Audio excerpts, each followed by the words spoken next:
Hello and welcome back to my channel. Ooh, I just shook the table. Into a series I haven't touched in quite a long time, but I love our SLP talks where I can just sit and talk on some of the pieces of my role as a speech language pathologist that I feel maybe are valuable lessons to share with other SLPs, things I'm reflecting on, therapy activities. And today I want to dive into a little Q&A. I, over the last couple months, have in my email, in my DMs, here have gotten a lot of questions about kind of the same things. And so I thought it would be really helpful to just sit down and go through them all. I have all of them answered on a Google Doc so I can stay on topic because I do find sometimes I can get quite rambly, which I know is sometimes helpful, but I want to stay on track with you. Another fun thing that's happening right now, I am multitasking because we are hosting our family over for a farmers market themed poker night. I really wanted to do it because, well, I think farmers markets are kind of fun, and a theme for poker is always a fun thing with our family. So we're gonna be kind of setting up both the dining table and then our, I don't know, high top counter. I wanna make a little grazing board up there. I wanna get the table decorated. So we'll kind of go through that while I answer these questions. But let's start with question number one. I love this question because, well, really it pushed me. I didn't really know how to answer it when it came through. But the question is, for someone new to the speech field, what things would you want them to know about being a speech language pathologist? And then there was the follow-up with like, what concepts are really important to know? I'm kind of thinking this person was asking like, what do you need to make sure you retain in grad school? What branches of speech pathology are really helpful to make sure you understand? And then it just said, Asha, things about being an SLP that you have found are essential and that you need to always understand. It always was capitalized. So I was like, oh, okay. So first things first, I remember being in grad school and feeling like I didn't know anything and really stressing over what I needed to leave grad school with. And this whole concept of like, what do I need to know? What do I always need to keep in mind? And I'm just gonna say before I go any further into my answer on this question, I still don't know what I always need to know, because what I have realized, the one thing that I always will carry with me is that I'm a lifelong learner as both a clinician and a human. And if I have learned anything that is going to always be pertinent, it is that, just to always be open, to always be learning. This field is changing constantly. You may change your mind as to what specific niche you want to be in, you know, however many years into your career, and that's okay. So I will say, like, it's not worth stressing over what you always need to know because things change. That's inevitable. And like all those fundamental things about being a speech pathologist, again, you kind of figure out once you're out of grad school, like what your niche is. If you already know you want to be in the schools, or you know you want to be in private practice, or you know you want to go into the medical field, then like whatever it pertains to those different areas, you're going to focus on because you know that's your focus. So I did something fun. I just went to ASHA and I just wanted to see if there were any updates since I last, looked at the 5 different areas of speech and language. So all the areas we can cover in the field, right? Speech sounds, language, fluency, voice, swallowing, there's the AAC piece, there's hearing and auditory rehab. Everything that you need to know for those different niches, I'm just gonna say, go check out ASHA. They have all kinds of information, all kinds of relevant research, all kinds of evidence-based things on their site that is really helpful. ASHA.com. I go on it all the time when I'm looking for different answers or resources.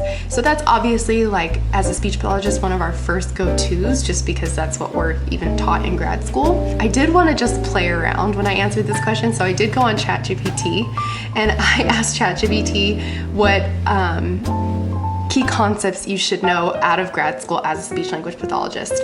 And the things that came up with were kind of fun. So understanding speech versus language, right? We know speech is, how we say our sounds. Language is the meaning behind our words and what we understand. it did say, which I'm not good at this, I always have to look this up, but language development milestones.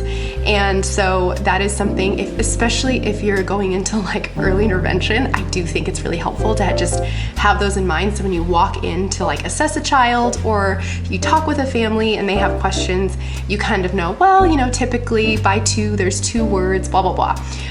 So that's always helpful. And I think those actually changed a couple years ago. So I even like have to go back and check, because everything I learned basically was changed. I really love that Chat GPT, one of the first things it says is that key concept of neurodiversity affirming practice. It's something that, you know, as I graduated not before neurodiversity affirming practices were a thing, no, but I graduated before it was like being really shared about on social media and everything. And so it wasn't until 5 years ago that I was really thrust into understanding where I needed to be more neurodiversity affirming in my practice as a speech language pathologist. And it is so important.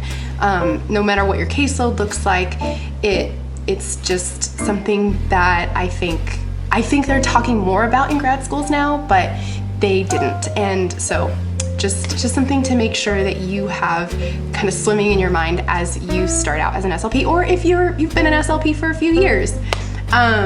It did talk about, you know, understanding AAC and communication modalities, which I was just at CASHA presenting, and I just talked to a grad student there, and she said that her program isn't really diving into AAC. So it kind of pains me that still programs aren't going in depth on AAC. I do feel like there's a lot more out there now than there even was when I was in grad school 8 years ago, as far as like just different ways that you can get certified or different trainings you can do. So I would definitely, you know, if you can, if it's feasible for you and you have AAC needs on your caseload, look into like open access or Project Core. I got trained through open access to be an AAC implementer, and I'm so grateful I did. I learned so much. I'm still learning so much. It's helped me be a part of my AAC team in my district and just be really involved in that. So really recommend, you know, having some level of confidence with AAC and communication modalities for sure. So I love that that was thrown in there.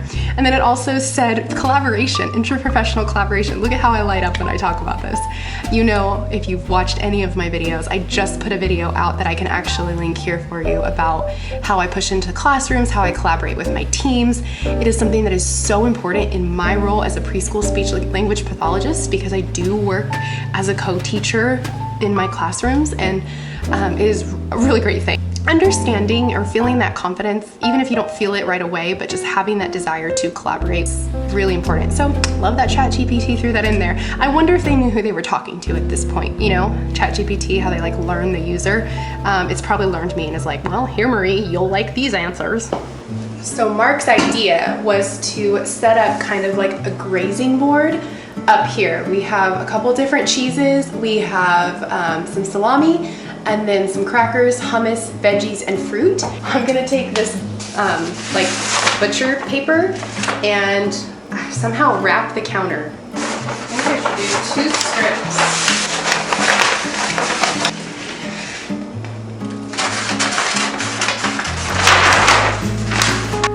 So the next question I got was if I ever was a SLPA before I was an SLP, and no, I was not. But I thought that this tied really well in with another question I got recently on Instagram asking about what the role of my SLPA is, because I do talk about the fact that I do have a SLPA.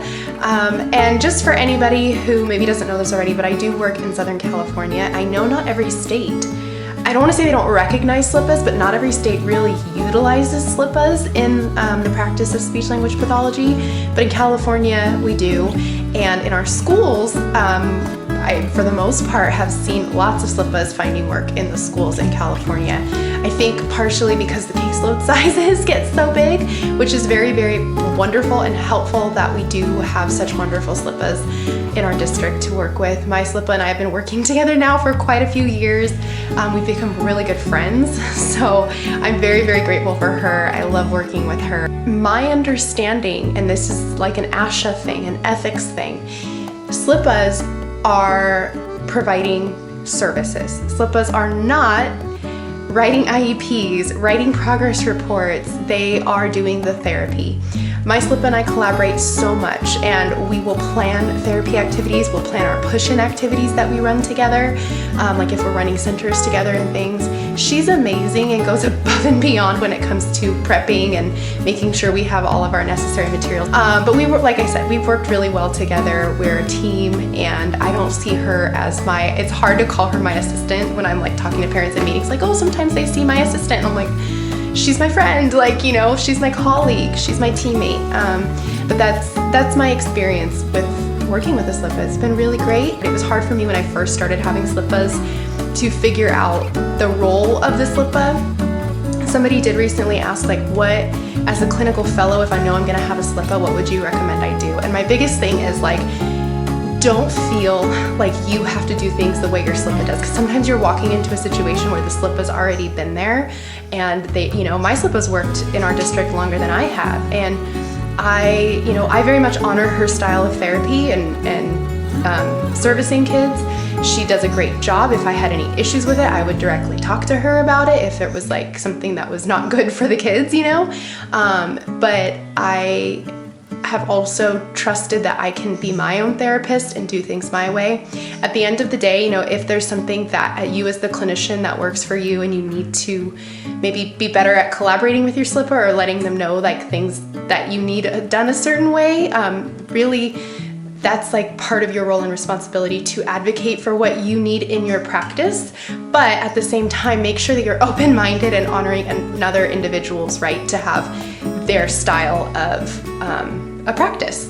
That's how I think of it. Like when it comes to a SLPA, they are trained. They also have to keep up with continuing education, trust that they are also a clinician, but there is a paperwork side of things that they do not handle. Now, I did get asked as a follow-up, does my SLPA do any data collection? Yes. For the sessions that she runs, she will collect the data. She will write that in our data sheets. We make data sheets for each student pertaining to their goals.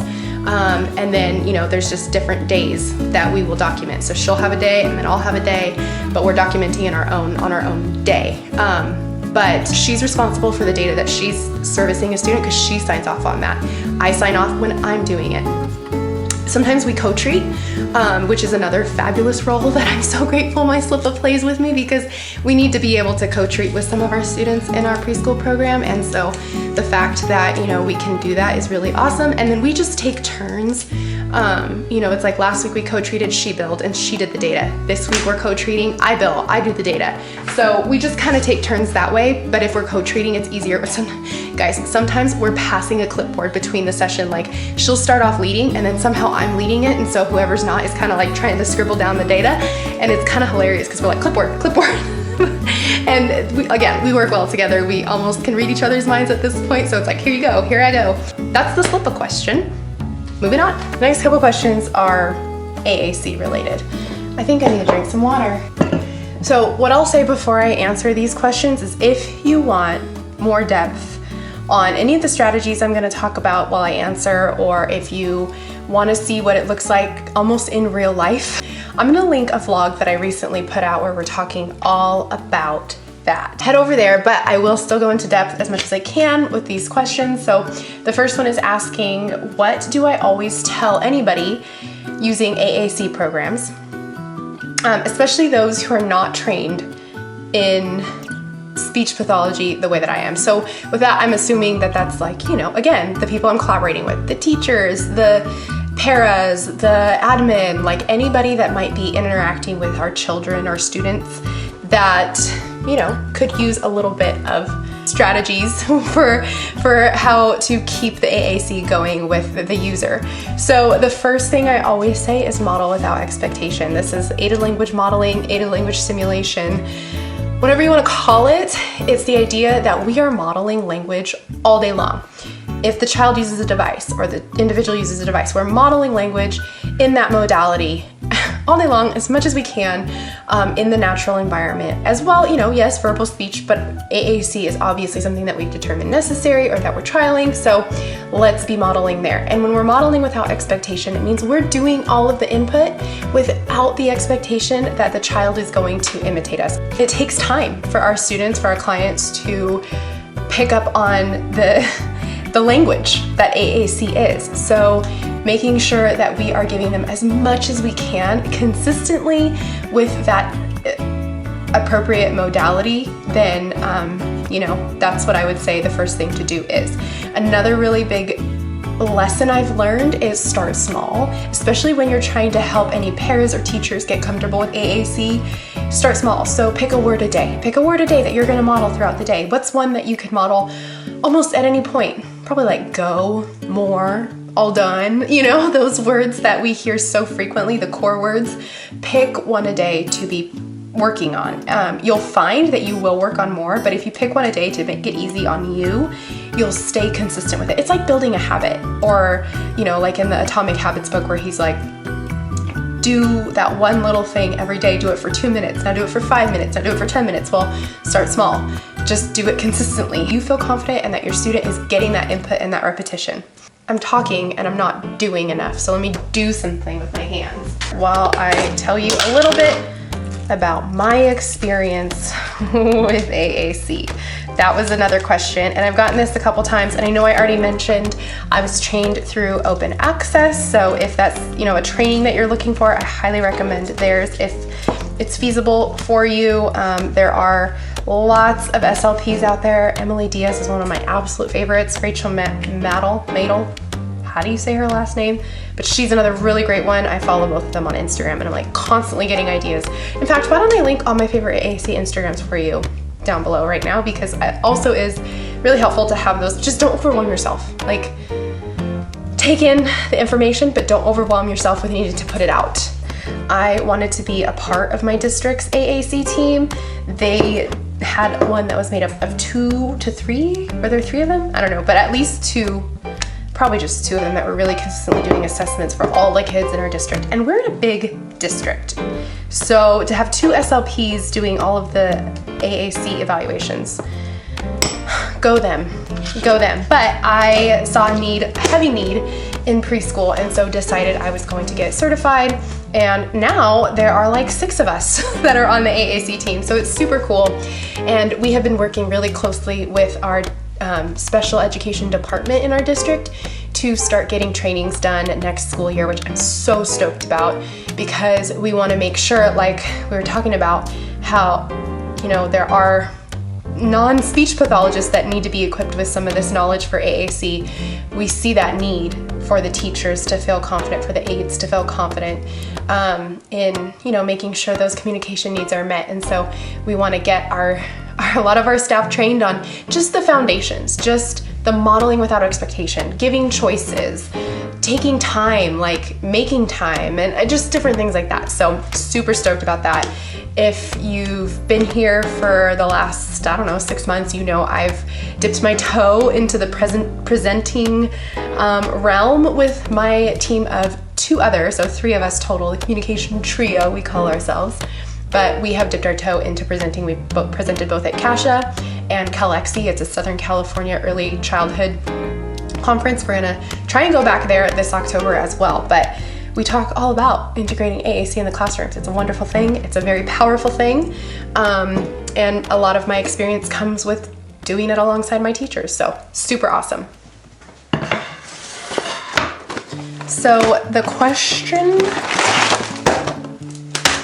came in the other day on a YouTube video because I talked about push-in therapy. And somebody said, what's push-in?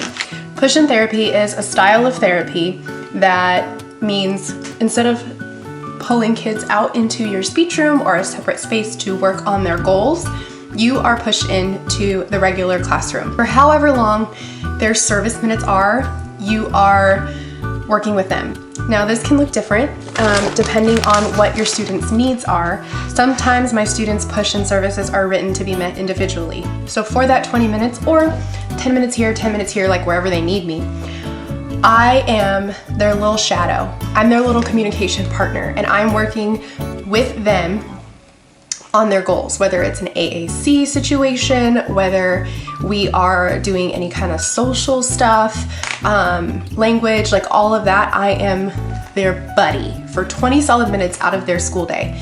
And if they are getting push-in services but they're in a group, then that might look like me running a center and working with multiple kids at a time, but they're in their classroom.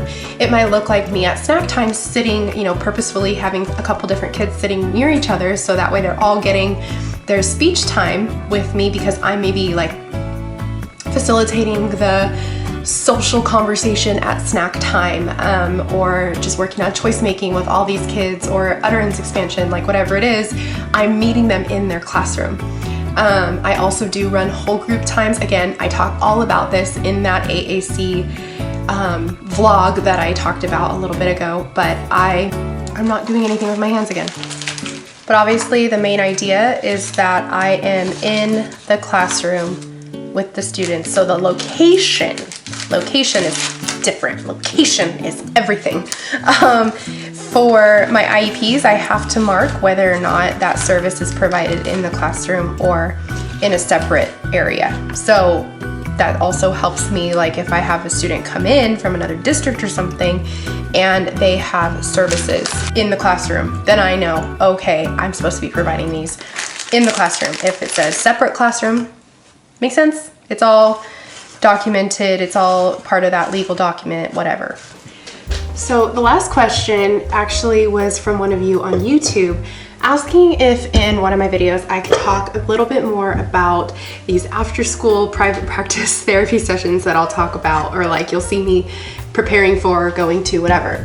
So I would love to talk about it and answer all the questions. So essentially in the state of California, and only in the state of California, because that is the only state that I have my license, I do service kids that are mainly in my local area. I have done Zoom before though, for kids. Like I had a client, actually I worked with a family for a while because I worked with the brothers in Bakersfield. I miss them, they were amazing. But I do take on clients. I kind of max out at 2 to 3 right now because of my school-based caseload and because of being on the AAC team and everything like that. Like I can't take more. I've had 4 before. And they were all, one was twice a week and then the rest were once a week clients. So basically like after school every day, I just go see a client for 30 minutes to an hour, kind of depending on what their needs are and then also their age. So most of my clients, I don't see more than 30 minutes because they're all school aged, and realistically, like a lot of their goals are typically not exactly what I work with in my school district. I have very AAC heavy goals, early language goals, lots of, like I have a lot of students that are just working on joint attention and things like that. So when I go to a client's house after school, I'm mainly working on speech sounds. I have one where we're doing like language, but it's a lot of narrative structure, and I like to give myself that variety. It also helps my brain a little bit not get too overwhelmed with the same things every day. But that is what I do. Now, I did get the question about how I bill for that, or like if I'm hooked up to any insurance. I am not. It's all cash because I have a whole school-based caseload, and I haven't quite gotten to the point where I can hook up with insurance based on like when I look at the pros and cons, or if it would make sense for me to, because I don't take enough clients. I am very upfront and open with the families that I work with, and I have, not gotten business because I don't work with insurance, but that's okay. I understand that. Another thing that I make sure that I do right from the get-go is consistently be talking to families like, have you talked to your pediatrician? Do you think you're gonna go the insurance route and find somebody that can work with your child more than I maybe can, or for a better price than I can? It's hard because it's like, yes, it's a business, but at the end of the day, it's a family, and if they're willing to pay me out of pocket, then great. But if they need help finding other resources, I am also like open to helping with that, and I have done that in the past.